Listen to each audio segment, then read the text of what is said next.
خی گەورە سڵاوتان لەبێت دوینەرانی بەڕێز و خۆشەوی چوار لایەنە ناڕازیەکەی هەرێم لە شاری سلێمانی لە سەراستی لووتکە کۆبوونەوە تەوەری کۆبوونەوەکە باسکردن و لاوبژاردننی پەرلەمانی کوردستان و پرسی بەشداری کورد لە پێکێنانی حکوومەتی نوێ عێراقدا بە میوانداری بەڕێز ئەنوەر سەنگاوی ئەندامی ئەنجومەنی سیاسی کۆمەڵی ئیسلامی کوردستان تاوتوێی پرسی هەڵبژاردن و بەشداری کورد لە پێکێنانی حکوومەتی عێراق دەکەین. سەرەتا راپۆرتێک دەبین دواتر لەگەڵ میوانەکەمان درێژە بەم پرسە دەدەین.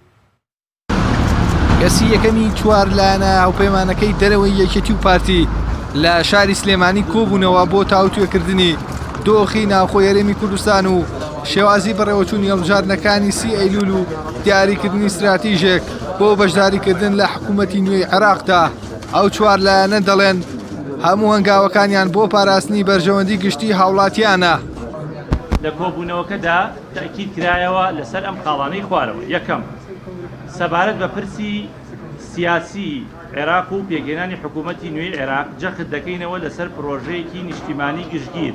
بۆ چارەسەرکردنی کێشەی بژێوی خەڵک و پاراستنی مافەدە سووریەکانی خەڵکی کوردستان و هاوڵاتیانی عێراق. دووەم، پێداگری کرا لەسەر هەڵبژاردنێکی پاک و بێگەرد کە تعبیر بێ لە ئیرادەی ڕاستەقینەی خەڵک. سێم، هەر چوار لایەن بەردەوام دەبن لە گفتوگۆ و هەماهەنگی و هاوکاری و کاری هاوبەش. کۆمەڵی ئیسلامی و یەکگرتووی ئیسلامی و بچووتنەوەی گۆڕان و هاوپەیمانی مەترسیەکانیان لەسەر ئەنجامدانی ساختەکاری و ناخاوێنی تۆماری دەنگدەران خستووەتە ڕوو. لەسەر ئەو بنەمایەش پێکەوە پێداگری دەکەن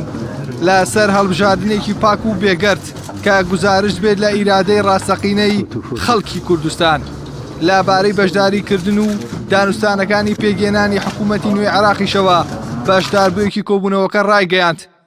کاتیان دیاری نەکردووە بۆ چوونە بەغداد و پێکەوە لەسەر پرۆژێکی هاوبەش ڕێکەوتون لەسەر بنەمای پاراستن و بەدیێنانی مافەکانی خەڵکی کوردستان و توێژ لەسەر پێگێنانی حکوومەت دەکەن.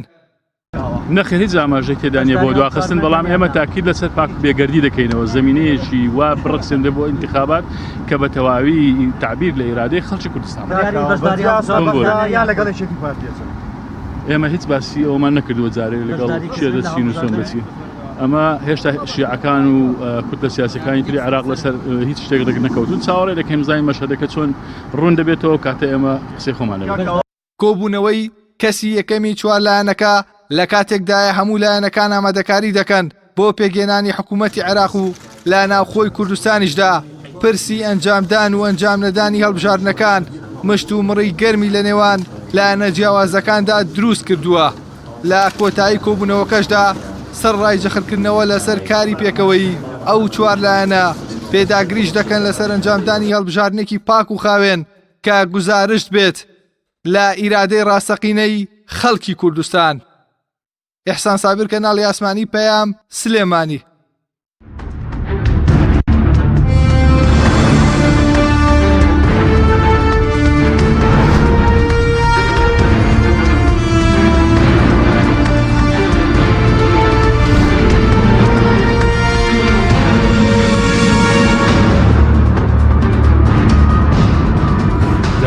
سڵاوتان لەبێت بەڕێزان، مامۆستا بەخێر بێن، سوپاس بۆ ئامادەبوونتان. ئەگەر سەرەتا لەوە دەست پێ ئەمڕۆ کۆبوونەوەی لووتکە لە نێوان چوار لایەن هەرێمی کوردستان بەڕێوەچوو بە دیاریکراوی چ برێرێکتان لەبارەی هەڵبژاردننی پەرلەمانی کوردستانەوە داوە؟ بڵێ، بەناوی خوای گەورە و میرەبان، زۆر سوپاس بۆ بەڕێستانەوە بۆ ئەم دەرفەتە. ئەمڕۆ دیارە و کۆبوونەوەیە لەسەر داوای کاوی دکتۆر بەرهەم بوو لە شاری سلێمانی ئەنجام درا بۆ کەسی یەکەمی چوار لایەنەکە و هەر لایەنەش ئەندامێکی قیادی خۆی لەگەڵا بووە کۆبوونەوەکە. دیارم کۆبوونەوەیە تەوەرەی سەرەکی یا بابەتی سەرەکی قسەی لێکرا بوو، بابەتی مەسەلەی هەڵبژاردنەکانی هەرێمی کوردستان بوو و گفتوگۆ کرابوو لەسەر ئەو ئەجواائیە ئەو بارودۆخی ئێستا هەرێمی کوردستانی تایە بۆ مەسەلەی ئەنجامدانی ئەم پرۆسەیە ئایا لە بارەیانە و ئەم دەنگویانەشی کە هەیە کە چەند لایەنێک داوای دواخستنی پرۆسەکەکەن،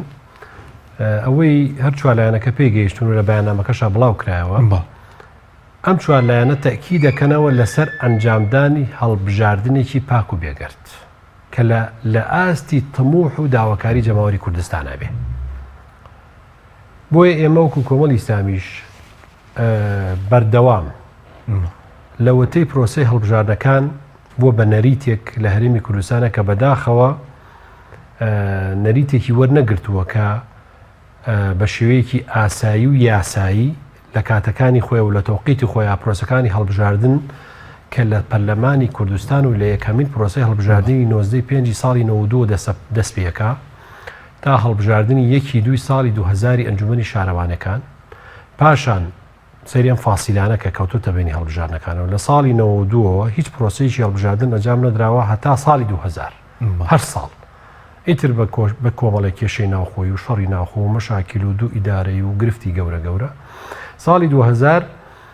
پرۆسی هەڵبژاردننی شارەوانەکان دەستی پێ کرد ئەویش دوای ئەوە پرۆسی هەڵبژاردن وەستایەوە تا ساڵی 2005 کە دوای ڕوخانی ڕژێمی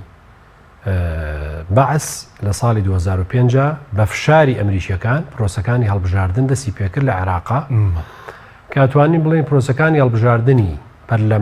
پەرلەمانی عێراق ئەنجومەنی نوێنەرانی عێراق و ئەنجومەنی پارێزگاکانی عێراق هەر هەمووی لە کات و وادەی خۆیان جێبەجێکراوە هەتا ئەم وادە ساتی ئێمەشتیاین بەڵام بەداخەوە هەرێمی کوردستان بۆ هەڵبژاردننی پەرلەمانی کوردستانی هیچ هەڵبژاردنێک لە کوردستان نە پەرلەمانە ئەنجومەنی پارێزگاکە نە سەرۆکاتیان لە کاتی خۆی بەڕێوە نەچووە هیچی لە کاتی خۆیان نەکراوە بەداخەوە ئیلا کێشەیە گرفتێکی بۆ دروست کراوە بە حجەی بەتاڵ حجەی ناقانونی پاساو نەبووە بۆ ئێمە قەنەعاتمان وایەکو کۆمەڵی ئیسلامی و داکۆکیمان لەم بابەتە کردووە کە پرۆسەکانی هەڵبژاردن بەردەوام لە کاتی خۆیان ئەنجام درێ هیچ پاسایۆک نییە بۆ دواخستنی بەتایبەتی تۆ پرۆسی هەڵبژاردن وا سەیریکە حیزبێکی سیاسی بارودۆخی ملائیم نییە داوای دواخستنەکە حیزبێکی سیاسی جێی ناو داخلی حیزبەکەی گونجاو نییە بارودۆخی ناوخۆی حیزبەکەی ملائیم نییە داوای هەڵبژاردنەکە یەکێکی تر پرۆسەیە کێناوەتە پێشەوە لە پرۆسەکە سەرکەوتونەوە داوای دواخستنەکە ئەمانە چۆنە بێ ببەسترێ بە پرۆسەیەکەوە کە ڕێخستنی ژیانی سیاسی خەڵکی لەسرە ئێمە ساڵێک هەڵبژاردننی ئەم خولەی ئێستای پەرلەمان کە ئەبێ بکرێت دواخراوە ساڵێکمان دواخسووە کە بە نایاسایی کە وایە لە 11 ساڵی پارە کە ئێمەکو کۆمەڵدا کۆچیمان کرد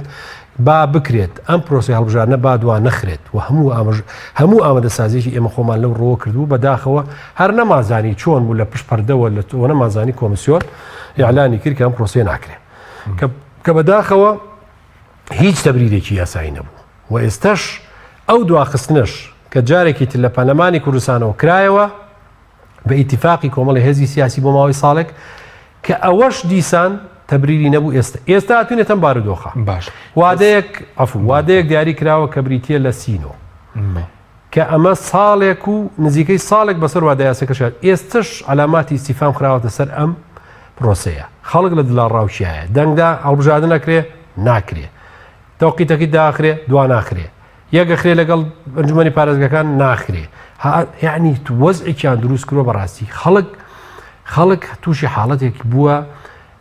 بەڵێ بێهیوایەکی زۆریان بڵاو کردەوە بەداخەوە لەسەر پرۆسی هەڵبژاردن لە 2005 بە تایبەتی ئەو دوو حیزبە دەسەڵاتدارە کە قیمەتیان بۆ دەنگدان نەهێڵایەوە و لای خەڵک و جەماوەری کوردستان هەڵبژاردن ئەرچی نەماوە ئەوە بەداخەوە بە تەحقیق بوونی یان ئەگەر بێت و جەماوەری کوردستان نێن بەدەم پرۆسەکانی هەڵبژاردنەوە ئەوە تەحقیقی مەعاری بوو داواکارەکانی ئەو دەسەڵاتدارانەیە کە ویستیان هاوڵاتیان مەویستکەنە پرۆسی دەنگدان بۆی ئەبێ هەمومان ڕوبەڕووی ئەو ببینەوە و ئێمە تاکە ڕێگە لەم سەردەما لەم قۆناغا ئێمە بۆ گۆڕانکاری بۆ دەستا و دەستکردنی دەسەڵات هەمانە بریتێ لە پرۆسەکانی هەڵبژاردن بۆ ئێمە خۆمان ئەعلانمان کردوەکو کۆمەڵی سامی هیچ کاتێک لەگەڵ دواخستنی پرۆسی هەڵبژاردن نین بەڵام ئەوەشمان بە مەرج کردووە پرۆسەیەکی پاک و بێگەرد باشە پرۆسی پاک و بێگەرد لای ئێوە چییە بۆ نمونە دەتوانرێت دەم پرۆسەیە بەڕێوە بچێت کە داواکاریتانەیە بۆ پرۆسێکی پاک و بێگەرد ئێمە کۆمسیۆنێکەیە لە هەرێمی کوردستانە ئەم کۆمسیۆنە سەرپەرشتی ئەم پرۆساکە بەڕاستی بەرپرسیاری یەکەم لەسەر عملیاتی فەنی هەڵبژاردن ئەم کۆمسیۆنەیە ئەم کۆمسیۆنە ئەگەر هەستەکە درکەکە بەوەی سەیتەرەی بەسەر تەزویرا پێ ناکرێ و بارودۆخی دەنگدان و هەڵبژاردن و تۆماری دەنگدەران و دەنگدانی ئاوارە و مردوو ئەمانە پێی معالەجە نەکراوە پێویستە ئەم کۆمیسیارانەی هەرێم کە 9 کەسن لەلایەن پەرلەمان و متمانیان پێبدراوە یعلانی کەن بۆ جەماوەری کوردستان بڵێن زەمینەی هەڵجانجامدانی پرۆسەیەکی نەزیه و پاک لە هەلێمی کوردستان لە بارانیە وە گونجاو نییە. ئەمە ئەگەر وایە چونکە ئێستا علاماتێک و نیشانەیەکی زۆر کراوەتە سەر پرۆسەکە و خەڵکیش و حیزبە سیاسەکانیش ئەوانەی دەرەوەی دەسەڵات ناحەقیانە بترسن لە پرۆسی تەزویر و پرۆسی تەزویر بووە بە حاڵەتێکی حتمی لە پرۆسەکانی هەڵبژارنی هەم هەرێمی کوردستان بە دەرەجە یەک بە ڕێژەیەکی زۆر و هەم لە پرۆسەکانی عێراق ئەنجامە دێ بەداخەوە. بۆیە ئێمە بەڕاستی ڕوومان وەکو لایەنە سیاسەکان ئەوە بە تایبەتی وەکو کۆمەڵی ئیسلامی ڕوومان لە کۆمیسیۆنە. کۆمیسیۆن ئەمڕۆ تۆ بڕیار بەدەستی لەسەر ئەنجامدانی میکانیزمی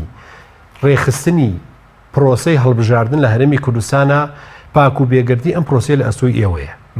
و حکوومەتیش بودجەیەکی لەمڕۆ بۆ خسوونەتە بەردەست. ئەگەر هەستەکەن ئەگەر ئەزانن ناتوانن ئەم عملیە بە شێوەیەکی پاک و پێگەرد ئەنجام بن بەڕاستی لەسەرتانە ئەعلانیکەن چونکە سبەینێ مەسئولیاتی گەورە ڕوبەڕووتانە بێتەوە. کۆمیسیۆنی باڵای سەربەخۆی هەڵبژاردنەکانی عێراق تووشی کۆمەڵێک بەرپرسیارەتی گەورە بوون کاتێکە و عملی تەزویرە گەورەی لە عێراق کرا و ئەوە بوو لەلایەن پەرلەمانی عێراقەوە کە متمانیان پێبدرا بوو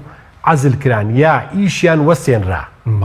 کە ئەمە بێمتمانەی ئەگەێنیان ئەم کۆمیسیۆنە نەیتوانی پرۆسەیەکی نەزییان ئەنجامدا بۆ ئەوەی کە لە ئاستی تموح و داواکاری هەم حیزبە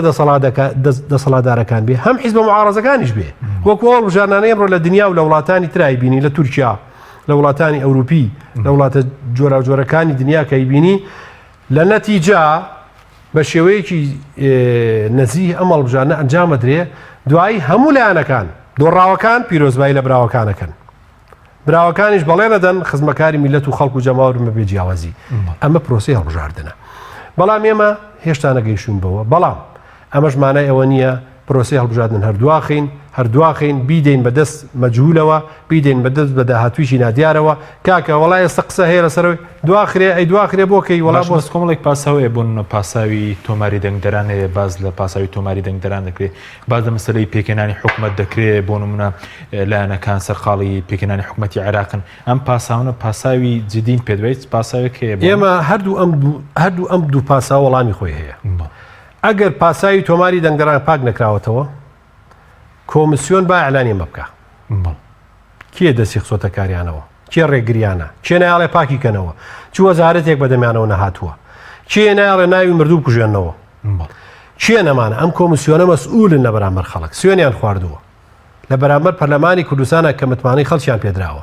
ئەبێ ئەم کۆمیسیۆنەی ئەعلانیکەن ئێمە ئێستش نازانین کۆمیسیۆن ئەڵێ ئیجراعاتەکانمان هەموو یەک و پێویست دەکرێت هەنگاوەکانی خۆمان ناوە هەنگاوی تۆماری پاکردنەوەی تۆمار چەندین هەزار و یا سەدان هەزار ناو مەسڕیوەتەوە باشە ئەگەر ئەم قسانەی ئەکرێن کە کۆمەڵێک لە بن پەردەکانەوە لە ڕێی ئەم دوو حیزبە دەسەڵاتدارەوە عملەیەکی تەزویری منەظەم بەڕێوەیە ئەبێ بەڕاستی ئەم کۆمیسیۆنە بێتە سەرخەت ئەمە کەواتە ئیشی ئەوانە ئەگەر ئەوان بێن ئیعلانیکەن بۆ خەڵک و جەماوەری کوردستان بڵێن ئێستا زمینەیەکی لەبارمان نییە بۆ ئەنجامدانی پرۆسەیەکی هەڵبژاردنی پاک یا حیزبە سیاسەکانی گویان لێگرن بەس هیچ شتێ لەمە نەوتراوە ئەمە یەک خاڵی دووەم تشکیلی حکوومەتی عێراقی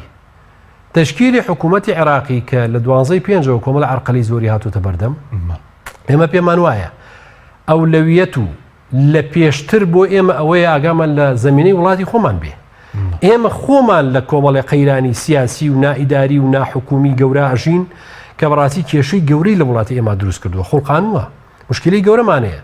پەرلەمان تعدیل کرا بۆ 2 ساڵ لەم هەرێمە ئێمە ئێستا کۆمەڵی پۆستی باڵا هەیە لە وڵاتە هەمووی تعدیل کراوە تێگەی ئێمە پێویستمانوێ خۆمان ڕێخینەوە ئێمە پێویستماوەیە جارێک کە متمانە بە پەرلەمانێکی نوێ بینەوە حکوومەتێکی نوێ هەڵبژێرینەوە سیستمێکی نوێ بەرنامەی دووە ئەم هەموو قەیران و گرفتانەی هەمانە خۆمان نوێکەینەوە ئەمە ئەولەوێتە لای خۆمان و ئەم تشکیلکردنی حکوومەتی عێراقا بەشێک بێ لە ئەجیندای ئێمە ینی هەموو شتێکانی ئێمە ئەوە نییە ئەمە ماڵی خۆمانەوێ قایم بکەین ئەمڕۆ ئەولەوێت بۆ ماڵی خۆمانە بۆیە بەڕاستی ئەوەش پاساو نییە بەوەی کە حکوومەتی عێراقی تشکیلەکرێ تۆ بیت واز لە عملەیەکی هەڵبژاردننی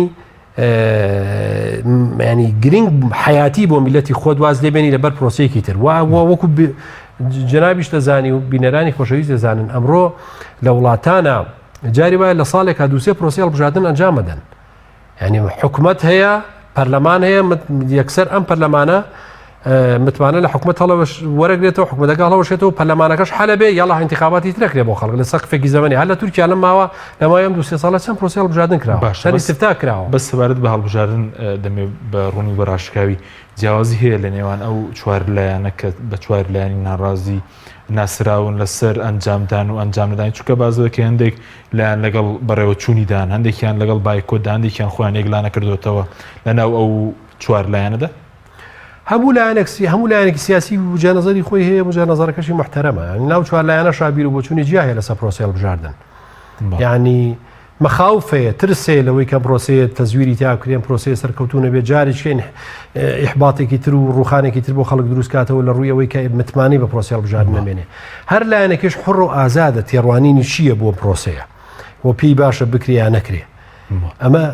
من وەکو کۆمەڵی سامی ئەمە ڕێی خۆمان ئەڵێن بەڕاستی ماقی لایەنی ترمانی هەر لایەنێکیش مەسوولە لەو تەسریح ڕسمیانی خۆی ئەیدا باشە بەزەگەر بۆنم لە ناو چوار لایەنە داوا لەوێ بکرێ هەڵبژاردن دوا بخرێ ئێوە هەرگیز ناستن ژێربای ئێمە نەخێر ئێمە هەر کاتێک باسی پرۆسی دواخستن کرێەوە هەر کۆبوونەوەیەک و هەر مجلسێک داوای پرۆسی دواخستنی تیاابێ بۆ هەڵبژاردنی مەلگەڵی نین و ناچینە کۆبوونەوەکەوە چونکە بۆ ینی بەڕاستی ئێمە حیزبی سیاسی بۆ ئەوە دروست بووە مشارەکەی سیاسی بکە مشارەکەی انتخاباتکە پرۆژەی سیاسی بێنێ بۆ چاکردنی کۆمەلگە و مجتەماعەکەی ئێمە بە واجبی سیاسی خۆمان ێزانین ئەمڕۆ هاتوونەتە پێشەوە کە بمانەیە گۆڕانکاری لە وڵاتە دروست بێ و یەکێک و سەرەکی ترین میکانیزمیش بۆ گۆڕانکاری بریتە لە پرۆسەکانی هەڵبژاردن ئێمە ئێستا ئەمڕۆ بۆ نمونە ساڵی پار بیری جەنابتی بخەمەوە ساڵی پار کۆمەڵە قەیران هەبوو وەنیە وتیان شەڕی داعشەیە وانە لە سەروبەند بەڵ لەو سەروبەندا شەڕی داعشەیە و قەیرانی دارایی هەیە ریفراندۆم هەیە کۆمەڵێک کێشە کرا بە تەبریر هەڵبژاردنەکەیان پێ دواخست ماعلێلم هەر ئەو پرۆسی هەڵبژاردنە بە شێوەیە گەنی ئەو تەبریرانە هیچی منتیقی نەبوون چونکە ئەکرا تۆ حرمەتی قوانینی خۆت بگری ئێمە وەختی خۆی کە لە لیژنەی دەستوری نوێنەرمان هەبوو تاکیدمان کردەوە لە دەستوری هەمیشەیی هەرێمی کوردستان کە جارێ مسۆدەیە کە ئەو مسۆدەیە جارێ خراوەتە لاوە ڕۆژانی هەڵبژاردنەکان لە هەرێمی کوردستانە بکرێ بە یاسا و دیار بێ بۆ نمونە هەموو 4 ساڵێک جارێک لە مانگی 6 یا لە مانگی 7 یا لە مانگی 5 هەڵبژاردنی پەرلەمانی کوردستان لەوەنەی ئەوە ئەنجامەدرێ بۆ نمونە 4 6 هەموو 4 ساڵ جارێک پرۆسەی هەڵبژاردنە 4 ساڵی تەواو بوو یەکسەر 4 6 ئەو ساڵێ چۆینەکە تەواوبێ پرۆسی هەڵبژاردن ئەنجامەدرێ وە کۆمسیۆنیش لەسەرەوە بەنامەکانی خۆڕێگەخە هەم بۆ ئەنجومەنی پارێزگاکان هەم بۆ پەرلەمانی کوردستان ئەمە ئێمە قەنەعەتمان بەمەیە بۆیە ئەوەی پار بە ئێستش کۆمەڵێ تەبریری تر هاتوۆتە پێشەوە یعنی تەبریر نابڕێتەوە ئێستا تەجیری کە بۆ ساڵێکی تری ژەم کاتە کۆمەڵێکی ترێتە پێشەوە باشە بەس ئەو سوربوونی ئێوە لە چیەوە هاتووە ینی پێتان وایە مەسەلەن سەبارەت بەوەی کە پێچەوانە یاسا و مافی خەڵکە یاخو لەسەرەوەشە کە بارودۆخی خۆتان بە باش دەزان بۆ هەڵبژاردن هیچ ئەمە بە من ئەمە ڕاشکاوانە بێڵێم ینی ئێمە ئەمە ینی خەڵک باسمان کردمان خەڵک لە دوای 12 پێنجەوە مەیوسیەکی هەیە بێتاقەتیشیە لە پرۆسی هەڵبژاردن سیقەی نەماوە ومە وازەحە ینی هیچ حیزبێک ناتوانێت ئەڵە بڵێ بە مسۆگەری مەگەر حیزبێک زۆر بە منەظەمی تەزویری خۆی ڕێکس بێ لە پشتەوە وەنیە بڵێ من بە مطلقی ئامادەم بە هەموو پرۆسەیەکی هەڵبژاردن کەس ناتوانێەوە بڵێ وەنیە چونکە بۆ خەڵک بێتاقەتە خەڵک بێزارە ئێمە لەم سۆنگەیەوە نییە قسەی ئاکەین کە هەموو نەخێر بێتاقەتە لە پرۆسی سیاسی لە دەسەڵات لەو بەڕێوەبردنانە سەقەتەی کە تا ئێستا وڵاتی پێبراوە بڕێوە و لەو تەزویراتە زۆرەشی کە ئەکرێت دەنگی خەڵک لەوە بێتاقەتە بەس ئێمە وەکو کۆمەڵی ئیسلامی بۆ ئەڵێن هەدەفەکەمانەوەیە ئێمە کۆمەڵی حرمەتی یاسا و قوانین و ئەنزیمە هەیە لەم وڵاتە شکێنراوە با بۆی بگەڕینەوە پاشان ئەمە قەنەعەتمان بەمە نییە بەڕاستی ئێمە ئێستا زەمینەی هەندێک حیزبی سیاسی لە گونجاو نیە و لەبار نییە بۆ انتخاباتە لەبەر خاتی کۆمەڵی حیزبی سیاسی تۆ پرۆسی هەڵبژاردن دواخی ئێمە ڕێژەیەکمان هەیە نسبەیەکەی ئێستا ئەم جارە خەڵک لە 100 تا 50 چوە دەنگی داوە ئەگەر ئەم جارە نسبەکە کەمیشکە گرنگەوە تۆ پرۆسەیەکی هەڵبژاردن ئەنجامە دەی کە مافێکی یاسایی و ئاسایی خەڵکە و ڕێز و حرمەتگرتنە لە دەنگدانی خەڵک لە مؤسساتی وڵاتە ئێمە ئەمە زۆر گرنگە بەلامانەوە بەڵام ئەو تەبریرانەشی هێنرێتەوە بۆ دواخستن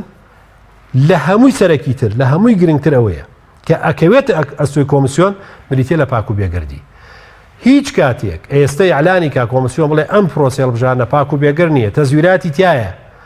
و کۆنتڕۆلی تەزویر نەکراوەتیایە و ئەگەر ئەنجام درێن دەژەیەکی ساختەیە بەدەسەوە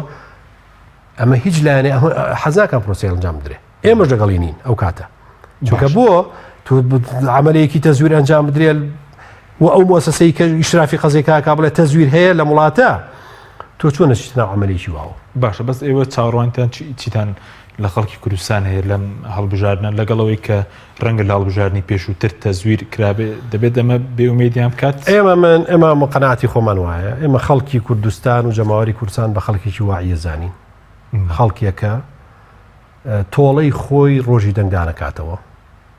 لەو خەڵکانەی کە دەنگیان تەزویر کرد، لەو خەڵکانەی کە چەند ساڵە گویان لێ ناگرن، گوێ لە داواکاریەکانیان ناگرن و بە هەموو شێوەیەک داواکاریەکانی هاوڵاتیانە پشتگوێ خستووە، موچەی فەرمانبەرانیان پاشەکەوت کرد و زوڵمی گەورەیان لە وڵاتە کرد. پرۆسەی پێشکەوتنی ئەم وڵاتە کە ئەگەر ئیدارەیەکی سەرکەوتوو حکمێکی ڕەشید هەبووە ئەچوو بەرە ولووتکە چون ئێمە خاوەنی سەرۆت و سامانێکی زۆری لە وڵاتەوە ڕاستی چێ وای کرد ئەو دەسەڵاتدارانە گویان لە کەس نەگرت. ئێمە لە هەموو حەتەکانی سیاسی ئەم وڵاتە مەخاوەفی خۆمان دەرخستووە بۆ حکومەت، لە حکومەتە بوو بین معارەزە بوو بین و تومانە کاکە وڵات بە سەقەتی ناڕوا بڕێەوە. ئەسڵەن پرۆسەی گوێگرتن لە هاوڵاتی یعنی یەکێکە لەو خاڵانەی کە ئەم حکومەتانەی هەرێمی کوردستان بەردەوام فەرامۆشیان کردووە. داواکاری هاوڵاتی گوێگرتن لە مەطالیبی خەڵک گرنگترین نقطەی سەرکەوتنی پرۆسەکانی هەڵبژاردن و پرۆسەکانی حکومڕانەتیە. ئەبێت و گوێ لە هاوڵاتی بگری معاناتی چییە، کێشەی چییە، بەدەم کێشەکانەوە بچی. ئەوەنە بینی هاوڵاتی و حکومەت دوورە، ئەوەنە بینی هاوڵاتی و دەسەڵاتداران دوورە قەت ناگەن بە یەک. ئەسڵەن حەلەقەیەکی وەسڵ کە ویسترا دروست کرێ ئەویش بە تەرحی ئەمریکیەکان کە دروستکردنی ئەنجومانی پارێزگاکان و بە شێوەیەک ئەم ئەنجومەنی پارێزگانە نوێنەری خەڵک بن لە ڕێی ئەمانەوە لەگەڵ حکومەتە تەماسێکی حەقیقی دروست بێ بگەن بە یەک هاوڵاتی. ئێستا دەسەڵات بۆ ئەنجومانی پارێزگانەش نادەن کە بە دەسەڵاتێکی لامەرکەزی ئەبێ ئیشکەن واتە شەرت نییە هەموو بڕیارە لە هەولێرەوە بێ لە سلێمانی جێبەجێ بکرێت. حکومەتێکی مەحەلی هەیە لە سلێمانی کە پێوتری ئەنجومەنی پارێزگا بە پێی مەسلحەتی خەڵکی سلێمانی بڕیارەیە و بڕیارەکانی جێبەجێەکە. ئەمەشیان نەیەڵاوە. ئێستاش پێشنیار هەیە ئەم تاڵەمووە ماوە لە بینی خەڵک و حکومەتە کە بریتە لە ئەنجومەنی پارێزگاکان ئێستاش تەرح هەیە پێشنیار هەیە ئەنجومەنی پارێزگانە لابرێ بەزیایە زانێن بەڵێ مەعلەعلم ئەمانە لە ناو خەڵکان، ئەمانە لە ناو دەوائری دەوڵەتان، ئەمانە نوێنەری خەڵکن کە هەڵبژێرە ڕۆنە ناو خەڵک نزیکن لە خەڵک. کابرای وەزیر تۆ لە هەولێری تۆ لە کوێ ئاگا لە مشکلی قەزا و نەحەیەکی سلێمانیە، لە دەیەکی سلێمانیە، لە گەڕێکێکی سلێمانیە. بۆیە ئەمانە لە سیستمی حکومڕانی بۆ سیستمێکی حکومڕانی ڕەشید ناگەڕێن خزمەتی خەڵکی تیابێ. چی لە مەسلحەتی مانەوەی خۆیان، دەسەڵاتی خۆیان، هەیمەنی حیزبیان، هەیمەنی عائیلیان بێ پەرە بەمە ئەدەن. بەردەوامە لەسەرەوە بەستەبارەت بە بەشداری نەکردن بۆ نمونە خەڵکێک ئەگەر ناڕازی بێ هەندێکیان بۆنەوە باسی بایکۆت دەکەن بەشداری نەکردن ئەمە لە خزمەتی کێدا ئەگەر هاوڵاتی خەمی گۆڕانکاری هەبێت پێ دوای دەبێت بەشدار بێت یاخود بایکۆت بکات چی بکات چی لە بەردەمدایە بەدیلەکە چیە بۆنەوە بەشداری نەکردن. ئێمە قەناعەتی ئێمە بەدیلی بەشداری نەکردن بەشداریکردنە. یەکێک بڵێ بەشداری ناکەم بۆ ئەوەی سیستم و حکومڕانەتی لە وڵاتە بگۆڕێ بێ بڕە بەشدار بێ. نابێ بڵێ من مەیوسم. خۆ ئێمە لەم پرۆسی 12/5 هیچمان نەکرد بێ باشە ئێمە کۆمەڵی ئیسلامی تەزویرێکی گەورەمان لێکراوە، تەزویرێک بە بەڵگەی سلمێنی ناوەندی هەڵبژاردننی ئێمە ئەعلانی کردووە زیاد لە 5 کورسی هێناوە کۆمەڵی ئیسلامی لە پرۆسی هەڵبژاردننی پەرلەمانی عێراق. ئێمە 2 کورسیمان هەیە ئێستا ینی 3 کورسی تەزویرمان لێکراوە.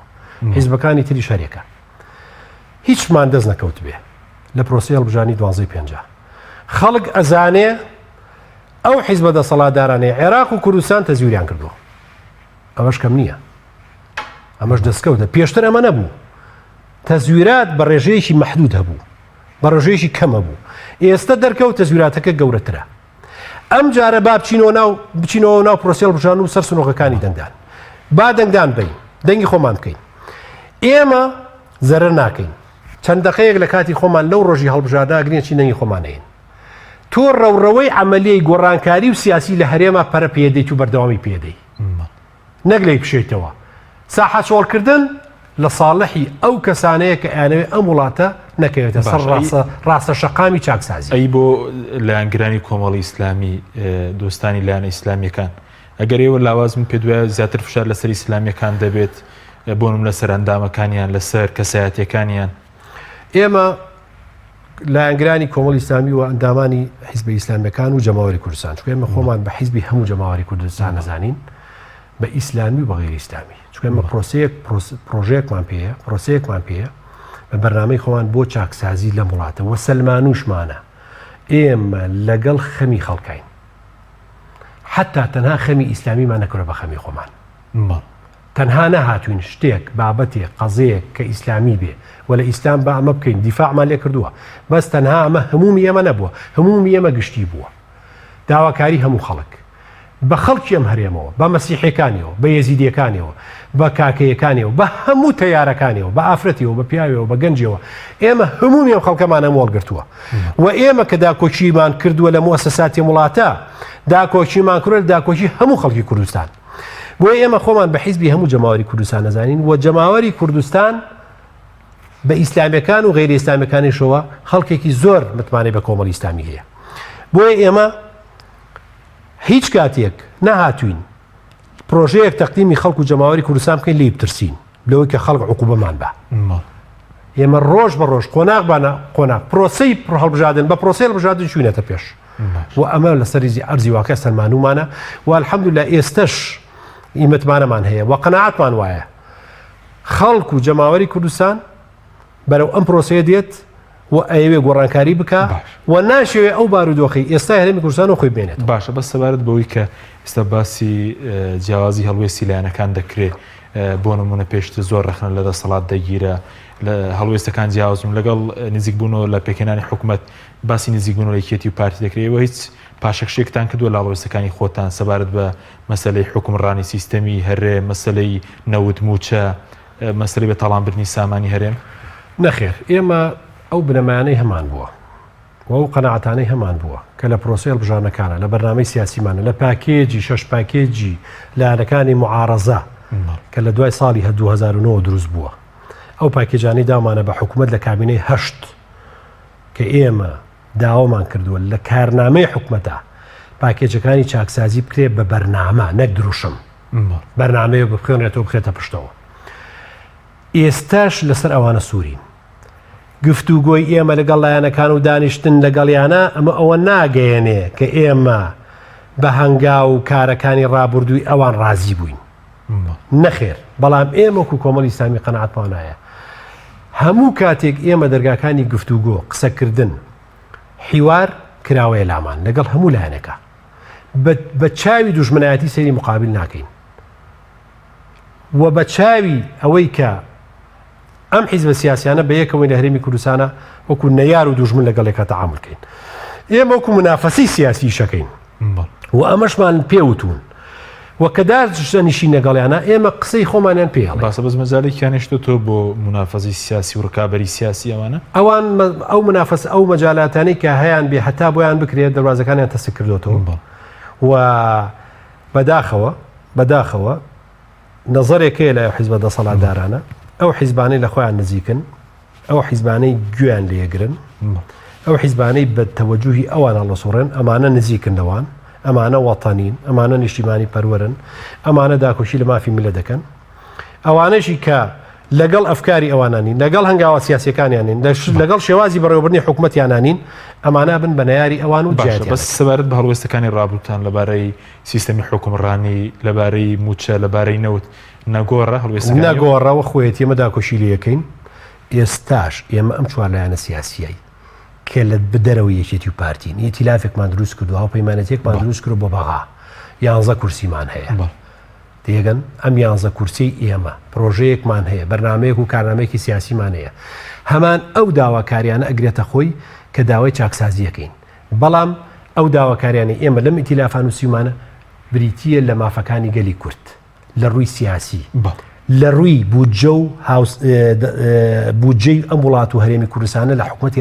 حکوومەتی عێراق پارێزراوە بێ لە ڕووی ناوچە دەبڕەوەکات و مافی نەتەوایەتی ئەم میلەتە. بەڵێ سوپاس دەکەم دواتر قسە لەسەر بەشداری کورد دەکەین لە پێکەنانی حکوومەت بەڵێ بینەرانی بەڕێز ناوبڕێک و دەگەڕێنە وڵاتە.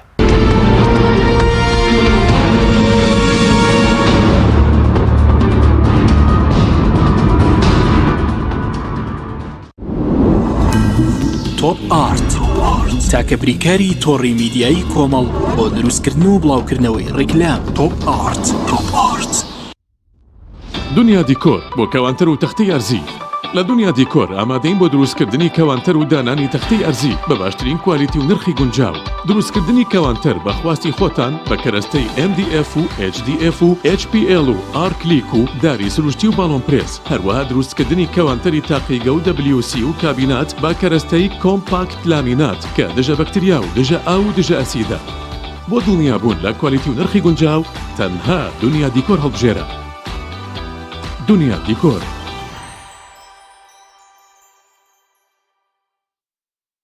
فانسینێت خێراترین هێڵی ئینتەرنێت بە داوەلۆندی بێسنوور ئێستا لە خزمەت کڕیاراندایە. فانسینێت جۆرەها کارتی پڕکردنەوەی بۆ ئامادە کردوون کە سەرجەمیان داوەلۆندیان بێسنوورە بۆ ماڵ و شوێنە گشتیەکان. کارتی 9000 دیناری بۆ ماوەی 1 هەفتە، کارتی 7000 دیناری بۆ ماوەی 15 ڕۆژ، کارتی 30000 دیناری بۆ ماوەی مانگێک، کارتی 40000 دیناری بۆ ماوەی مانگێک و بە خێرایی زیاتر کە تایبەتە بە یاری ئۆنلاین. هێڵی فانسینێت لە ڕێگەی ئامێرێکی تایبەت کە لە سەرباندا دەنرێت وەردەگیرێت و لە ڕێگەی گەێنەرێک بۆ ئامێری بڵاوکردنەوە لە ناو ماڵەکەت یان شوێنی کارەکەت کاری پێدەکرێت. ژمارەی تەلەفۆن 01970 224 75 74 یان 01950 194 36 37. فانسینێت.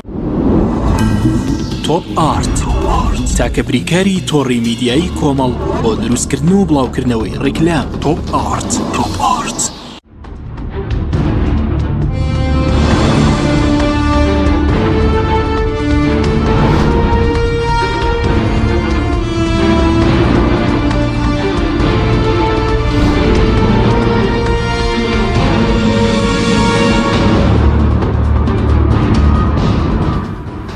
جارێکتر سڵاوتان لەبێت بەڕێزان. مامۆستا سەبارەت بە بەغداد بۆ ڕۆشن بۆ بەغداد چۆن دەڕۆن بۆ بەغداد لەگەڵ یەکێتی و پارتی یاخود بەجیا بڕیارتان داوەکو چوارلایەنەکە بڕۆن؟ ئێوەکو ئەو چوارلایەنە بڕیارمان داوە وە بزێکی مشتەرەک بنێرین بۆ مشتەرەک تەنیا لە نێو ئەو چوارلایەنە. بەڵێ و ئێمە ئەو لایەنەکانی یەکێتی و پارتیش سەردانی هەندێک لە لەو چوار حیزبیان کردووە. ئێمە پرۆسی خۆمانمان هەیە و کۆم چوار لایەنە و بەجیا ئەچین بەشداری گفتوگۆکانی خۆمانەکەین لە بەغا هەتا ئێستا و بڕیارمان وایە و پرۆژەی خۆمان تەرحەکەین چکە بەداخەوە ئێمە ڕابردوویەکی تاڵمان هەیە لەگەڵ ئەو دوو لایەنە سیاسیە. کاتێک کە حەزەکەم ئەمە بۆ مێژوو باسکەم کۆمەڵی ئیسلامی ساڵی 2005 بۆ ئەنجومەنی نوێنەرانی عێراق هەموو حیزبە سیاسیەکانی کوردستانی قایمیان هەبوو. کۆمەڵیان لە دەرەوەی قایمەکە بوو. کۆمەڵ دوو کورسیەنا دوایی بەبێ داواکاری بەبێ تەڵەب کۆمەڵ هەردوو کورسیەکەی خستە ناو قایمەی لیستی کوردستانی و هەموو بۆی کورد یەک زمان بێ یەک دەنگ بێ یەک بەرنامە بێ لەوەغا قبول کراین. ینی چوینە ناو ئەو قایمەیەوە باشە وە چوین گفتوگۆکان بە یەک زمان کرا. بەڵام بەداخەوە ئەوەی ئەمە تەمان دووبارە بووە چەند جارێک ساڵی 2005 ساڵی 2010 ساڵی 2014 سێ پرۆسە دووبارە بووە. ئێمە هەمان هەنگاوماننا لەگەڵ ئەم دوولایەنە بۆ یەک ڕێزبین کاتێک کە چوونە گفتوگۆوە و پۆستەکانی خۆیان بڕی سەرۆکی کۆمار جێگری ڕێوزەرا وەزارەتە سیاسیەکان سەفارەتەکان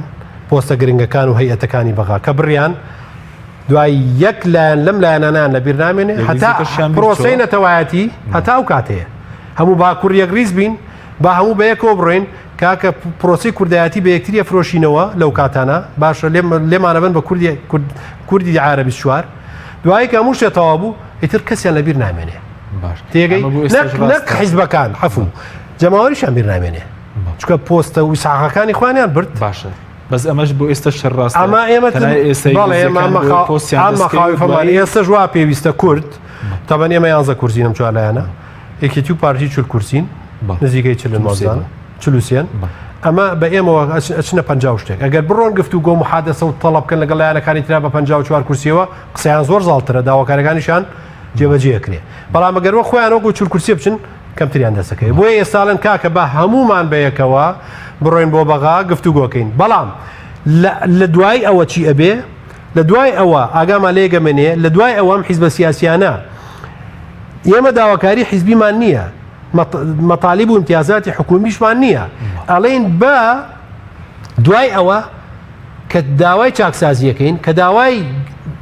بەڕێوەبردنێکی ڕەشی دەکەین با ژوورێتری بگرین با مادەم ئیشمان بە یەکەیە کە بە یەکەوە چین کە لە ڕابردووە کردومانە دوای نەتیجەیەکمان دەستکەی هەمومان لە ڕازی بین بەداخەوە ئێمە ئەم تەجروبەیەمان بینیوە لە ڕابرد ینی پێ دوای گریزی کە داوایان کردووە لە 2005 تا ئێستا تەنها بۆ کاتی پێکەنانی حکوومەت بووە کە پۆستیان وەرگتو ئەوە ئێمە لێ تێگەژوێکێتی پارتی هەبوو کاتێک ئەمایان کردووە و نەتیجەکەی خۆیان سوودمەند بوون و دوای خەڵکەکەی تریان هێمال کردووە ڕشویانە پراوێزیان خستووە ئێمە قەناعەتمان وایە هیچ شتێکمان لەم دوولایانە نەبینیوە ئەم جارە وا ناکەن باشە بەس یەکگرزی لایەوان پێ دوایە تەنها ئەوەیە کە پۆست ئەوان بۆ خۆیان بەڵێ ئەوان مەواقع ئێستش لە بینی خۆیان کێشیان هەیە سەر و کۆمار بە مەدریا بۆ لایەن نادرێ کێشیان هەیە لە بینی خۆیانە حتا ئەگەر ئەمە قەزەیەکی نیشتیمانیە باشە قەزەیەکی نیشتیمانی سەر پۆستی سەر بۆ ئیلا ئەبێ بۆ لایەنێ لەو دوولایەنە بێ بۆ نایەن ئێم لایەنانەی ترچین بۆ نایەن بزانین کاکە کۆمەڵ چی تایە مولائیم و گونجاوە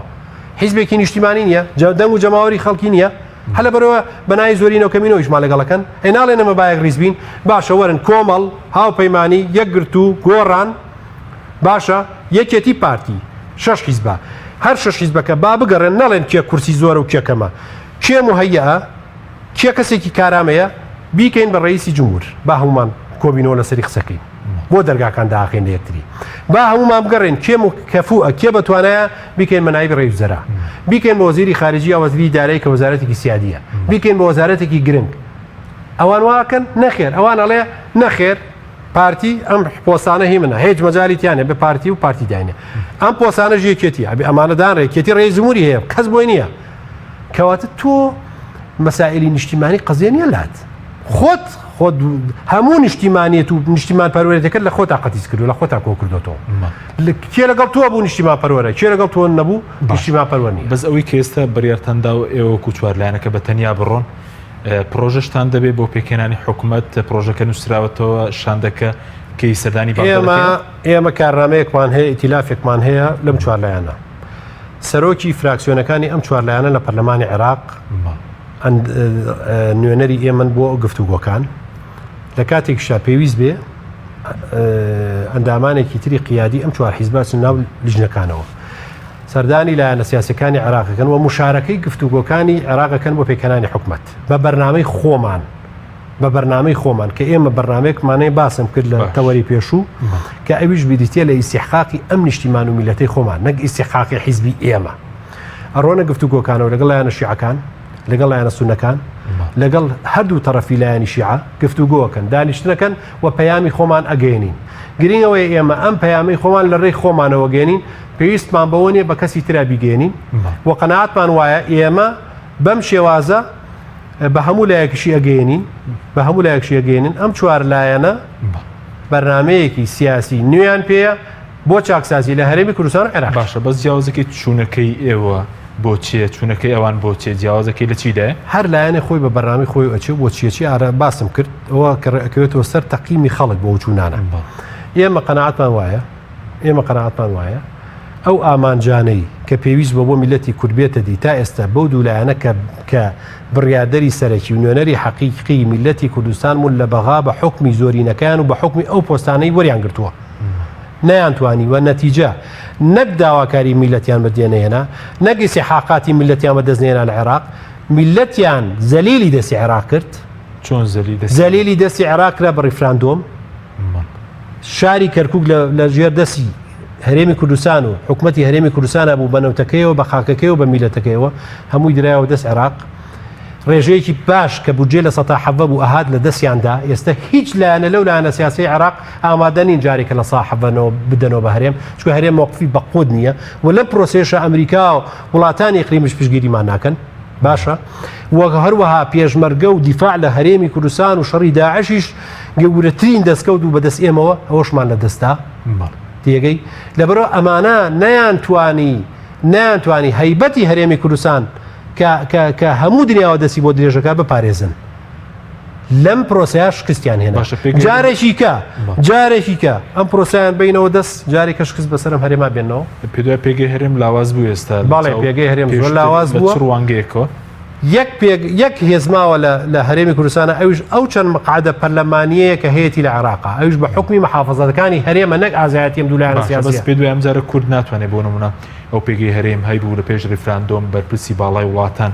داتن بۆ هەرێم مەسەرەی خاک و ئیدارەی هاوبەش ئەوانە بگەڕێنێتەوە ئەوانە مقەیەت کراوە بە حکوومەتی مرکزی عێراقیەوە و هەرێم بەشێکە لە عێراق و سیستمی فیدرالی حکوومەتی هەرێم سیستمێکە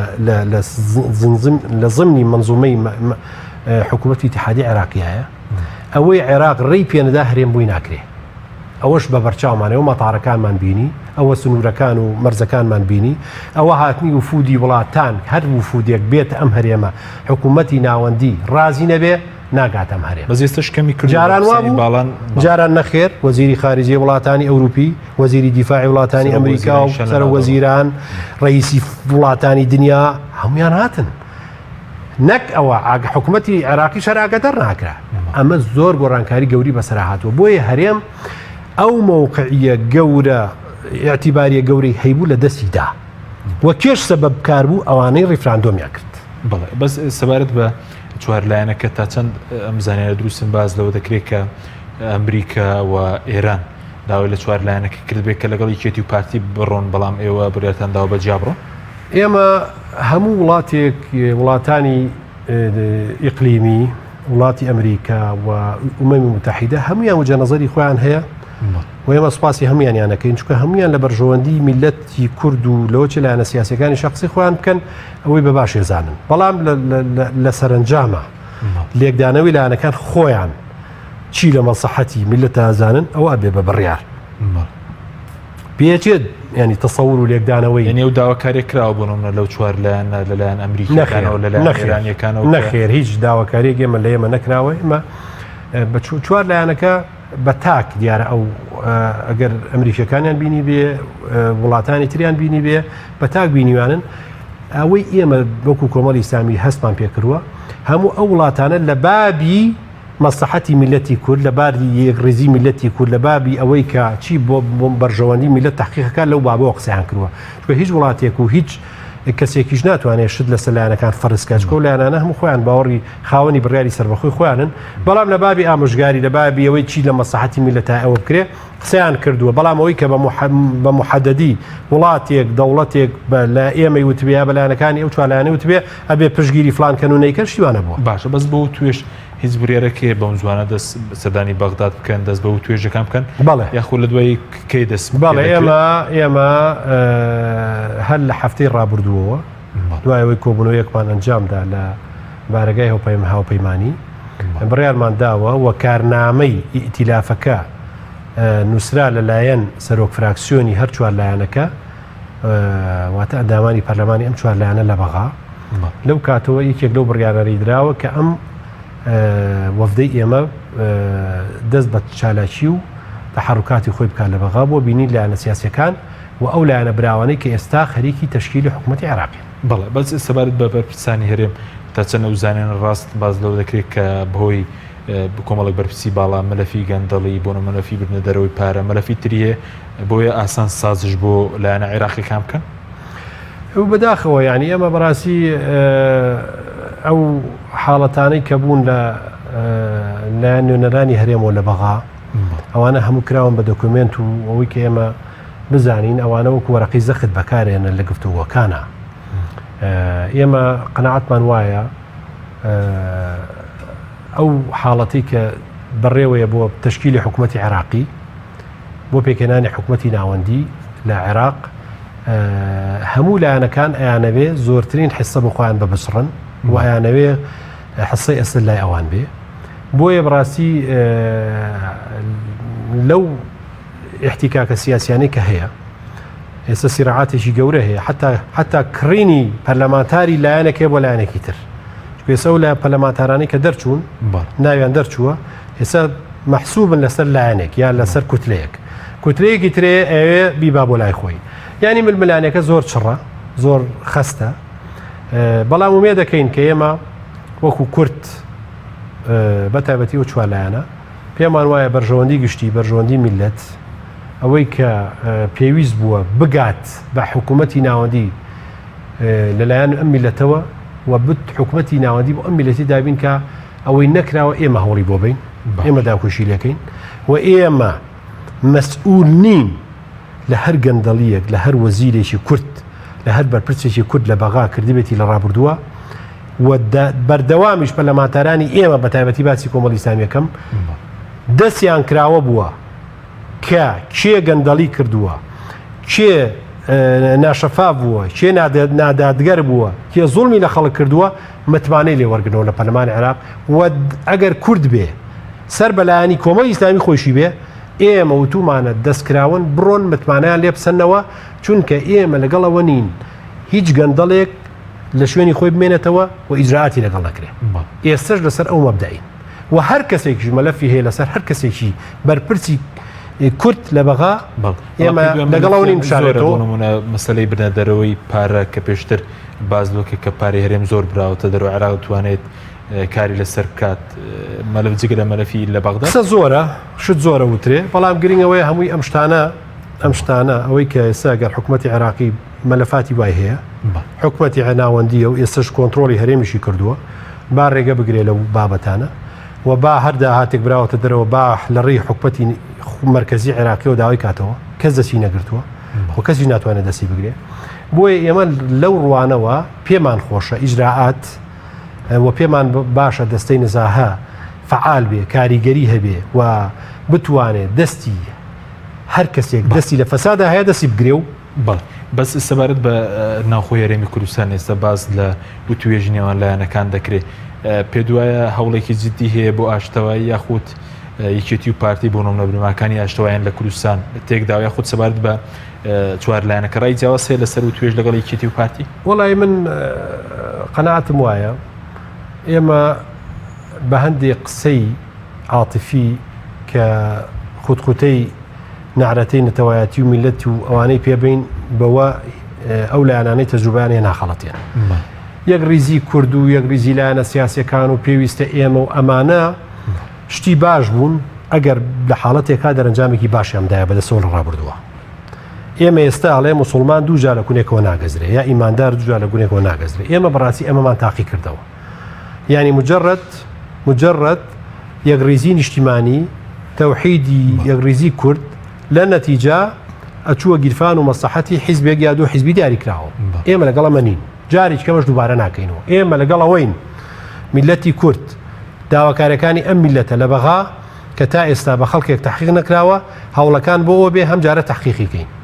و جارێکی تریش خەڵکیش و جەماوەریش تەسەوورمان وایە بەم خاڵانە ناخەڵەتیان و ئێمە هەوڵە دەین با ئەم جارە کورد لە دوو لاوە خەریک بێ بۆ داکۆکانی داواکارەکانی ئەم میلەتە لەسەراسی ناخۆ پێ دوایێتە قۆڕەکاری دەسەڵات هەبێ گەندەڵ هەبێ بە تاڵانبردنی نەوت هەبێت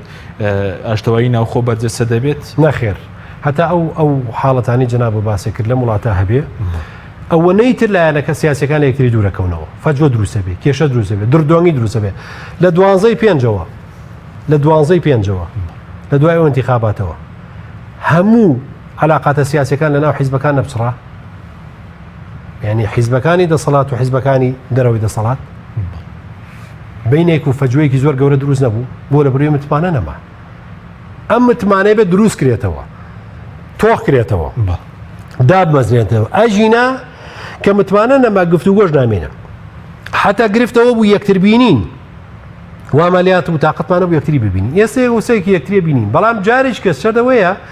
شتێکمان بنیادنا شتەکە لەسەر ئەساسیەکی پتەو بێ دامەزراو بێ کە متمانە دروست کاتەوە بەڵێ زۆر سوپاس بۆ بەڕێز سەنوور سەنگاوی ئەندامە جوێنی سیاسی کۆمەڵی ئیسلامی سوپاس بۆ بینێرانی بڕۆ سوپاس بۆ ئەو کارەنەم تا بەرنامەیەکی تر خواتانە